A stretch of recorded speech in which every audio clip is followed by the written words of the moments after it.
Hey folks, Keric here and welcome back to more Primal. In the last episode we managed to complete the Sanctuary of Immolata. As you can tell by the sign just appearing on the bottom, in this episode we'll be dealing with the Hall of Gods.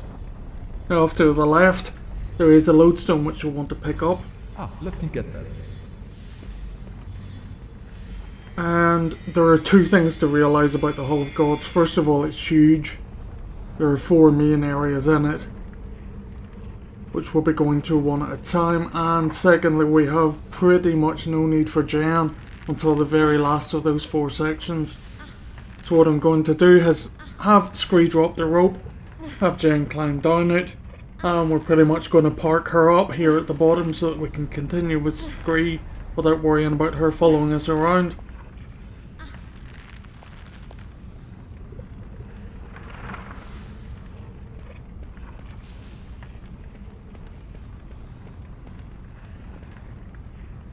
Now, as you'll soon be able to tell, as soon as I turn the camera around here, that grey triangle-y bit off in the centre is actually a giant statue. I think it might be of Iblis, I'm not sure. Could just be one of those generic Egyptian god type things that appears all the way through Volca. Anyway, the idea is that that statue has 4 tethers attached to it, and each one will need to burn through with the torch that Scree carries, hence the lack of need for Jen, really.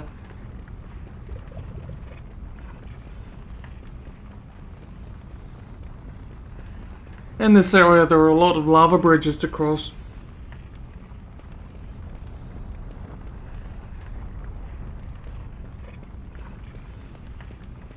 Try and aim for the darker areas. The lighter areas, and certainly the red areas, tend not to be passable. And I think there's another lodestone around here somewhere. There we go. We'll have that, thank you. As you can see from the background as he turns around every so often, this area is fairly big. It's not too confusing though, so don't panic just yet. There we can see one of the tethers making its way up to the statue. Right, so this is the central area. This is basically the hub where everything branches out from. And yup, that's a rather suspicious looking column. That's what she said. And suspicious in that it has a little shimmy spacer in the bottom. So that's the only bit we'll need Jen for. The 4 tethers that come off the main statue go in a pretty much north, south, east and west formation. I'm still thinking I can climb up here, but obviously you can't.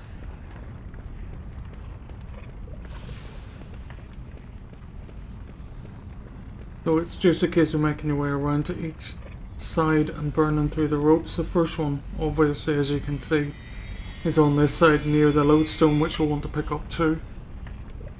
And if you just go over to the rope, press X, he'll burn his way through, and there we have 1 of 4 down already. So it's not too bad.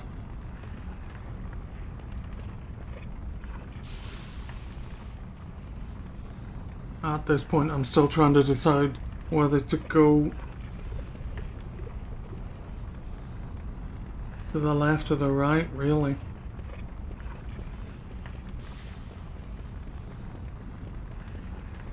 As you can tell, the ground beneath me here is a little bit red.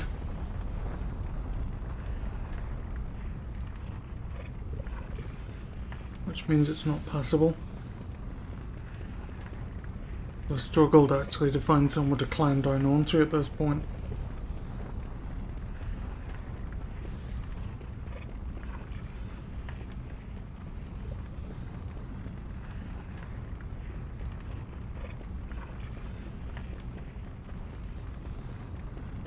So yeah, if you get to this point you want to pretty much head down into the corner rather than going straight down like I did. This whole area now coming up on the left hand side of the screen is pretty much safe to walk on. Like I said, you kind of have to judge it by the colour of the ground. You'll recognise it whenever you see it. It just takes a few seconds to kind of adjust. Anyway, once you've jumped down, time to climb up another wall.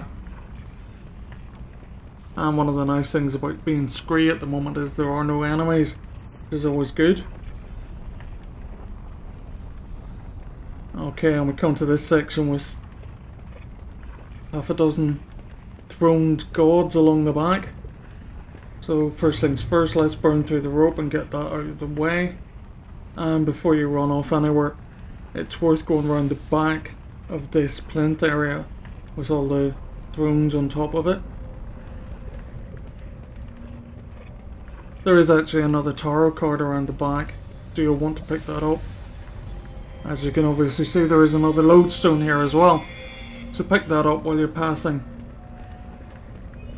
But certainly don't forget to pick up the tarot card around the back. And as per usual with these chests, the vast majority of them have nothing in, but there we go. Card 27. The star, which represents Abdizar in game.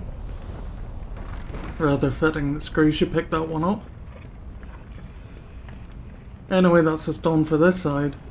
So we pretty much just want to climb down the wall and make our way back into the central area again.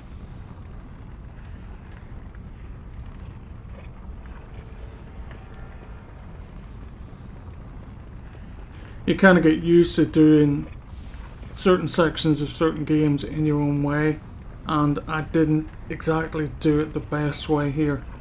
One of the benefits of having Jen in the central area instead of just ditching her like I did is that there is a teleport stone. So what you can do is have her in the centre, and every time you finish one of these side areas, just have her pull Scree back in again, which can save a little bit of time. That stone's just off to the left of where I am now, up against the main plinth that the big statue's actually on. But anyway, it's a bit late now. So if you go down this wall and make your way across yet another lava bridge.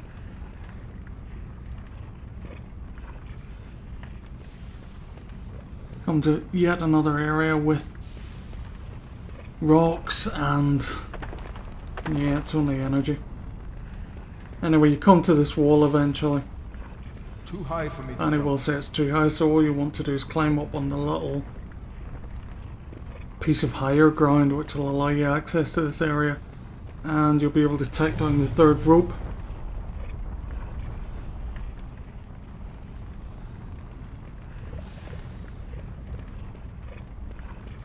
Oh shit. I didn't really want to go this way. Yep. Didn't have a proper look at all. Probably missing out on all kinds of fantastic loot. In fact, yep, there's a lodestone. We'll have that.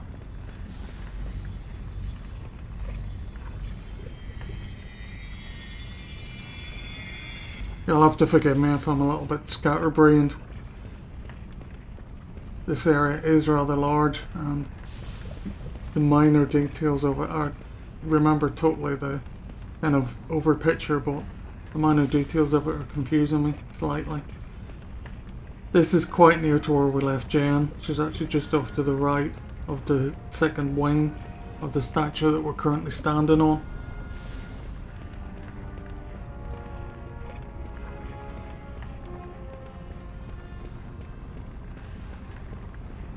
Hey Jen!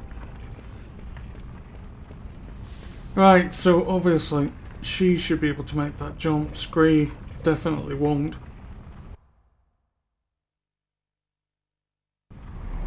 But it does give her the opportunity to make her way into the central section, which is what you want.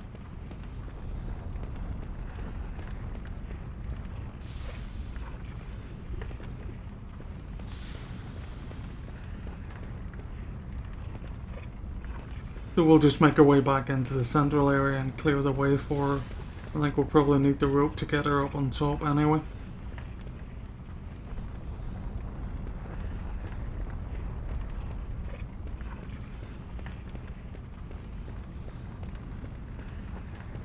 And just make our way up the wall.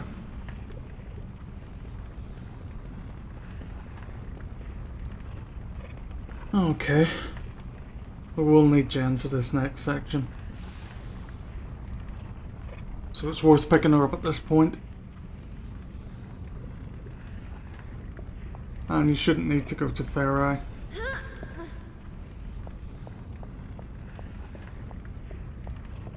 I think it pretty much stays Jen the whole way through. I don't think there are any jumps that are too big for her or anything like that. Well, to be fair, they can't be. We did it as Scree. He's not exactly the most long-limbed of people. And then we just make our way across. No good. Too high for me. It's not too high. I'm on the wrong section. You just want to be close to that little raised lip on the edge.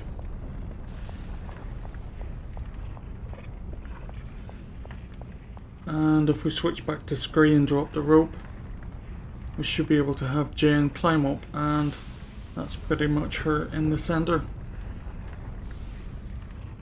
As I said earlier, my brain was a little bit fried when doing this section.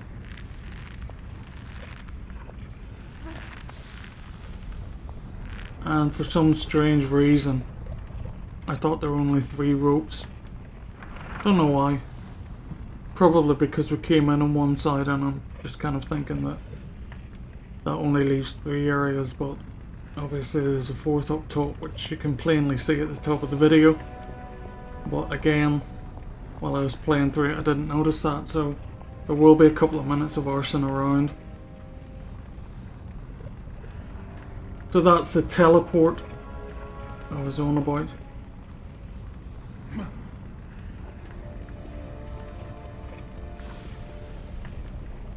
So in theory, if you walk through it with Jen into the central area at the start, you can save a little bit of time. At this point I possess the statue thinking I'll be able to just move the damn thing. I didn't even notice that rope up on the right hand side of the screen. And actually it's not Iblis, is it? It's just a generic statue. Oh well. I was gonna say you can't be right all of the time, but by Christ, I can be wrong most of the time. Anyway, I'm gonna make my way down. And now I've actually twigged what I'm going to do.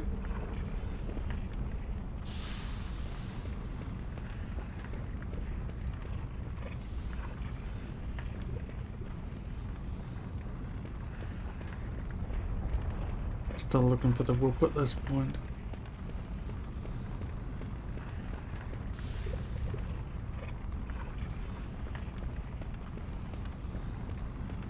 It's amazing how distracted you can become in literally a few minutes. Anyway, finally, everything's slotting into place. So pick up Jen, take her around to the side, and of course she can shimmy her way through.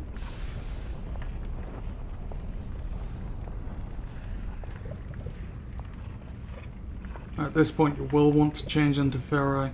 These jumps at the back of this section are too big for her. No good. Too high for me.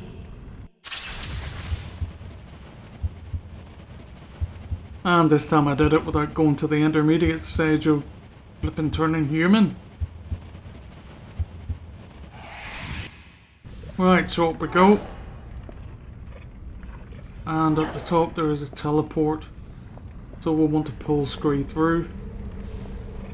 Easy enough, really.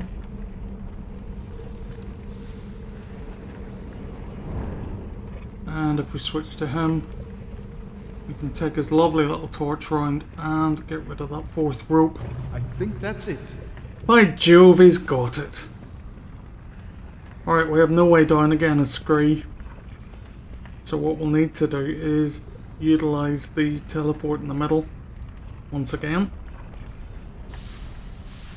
So if we switch back to Jen, make our way down the central bit at the back. And sidestep our way around this column.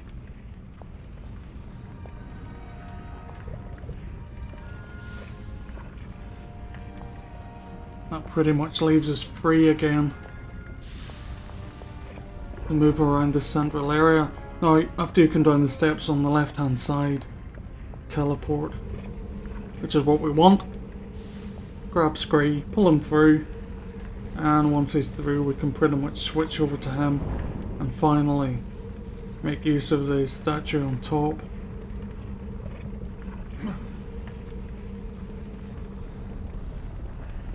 So now this time the 4 ropes are actually gone. We can move the damn thing, and it's just like any other statue in the game. It's got the same toppling kind of press X as you move through the midpoint.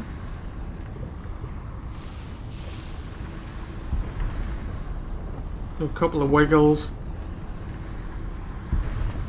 I do kind of like the way the ropes move on the statue as well. But have a look at how much of the statue's head is above his shoulders. Quite a lot. I say this for one very important reason, which I'll point out pretty soon. But for now, what we want to do is drop down the rope, not possess the statue. Yeah. I don't like how it makes you choose the first option. Well, it doesn't make you choose the first option. What am I on about? You actually have to switch between options to choose which one you want. But the sad thing is the top one is usually not the one you want.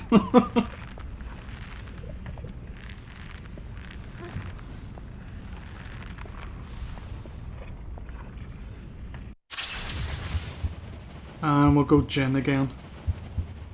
Because I doubt the game's going to leave us for very long without enemies. I'm pretty sure that it's only a room or two now until we're finishing up in Volca. Anyway, Jin or Scree, just make your way to the feet of the statue and climb up the central bit. As I said earlier in the cutscene, there was quite a lot of the statue's head above his shoulders, and it all came toppling down in this direction, yet somehow, look, it got absorbed into the goddamn stonework. Technology these Vulcans had, Vulcans, not Vulcans, was amazing. All statues just sinking into stone. Good job we changed over to Jin, really. Just get out your big sword. Yeah, make up your own jokes. And finish off this guy. Oh, shit, what the hell was that? Where the fuck are they coming from?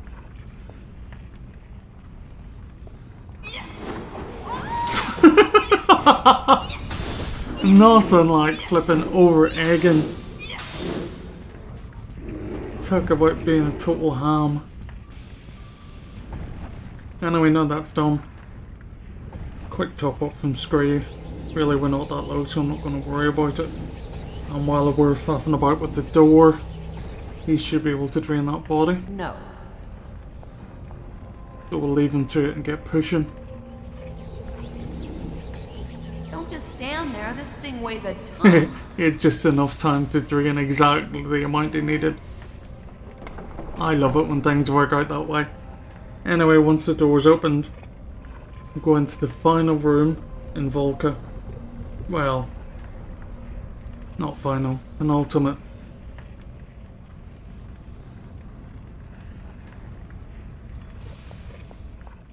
And once the lights have actually kicked in and we can see what we're doing,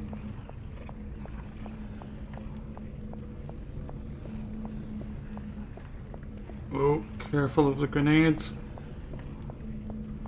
One more fight. There'll be a couple of Jin, a couple of Salamanders, and at this point, really, they're just no match for you. So take them down as quickly as you can, and don't worry about the little buggers walking into your back. They don't do enough damage to be of any concern.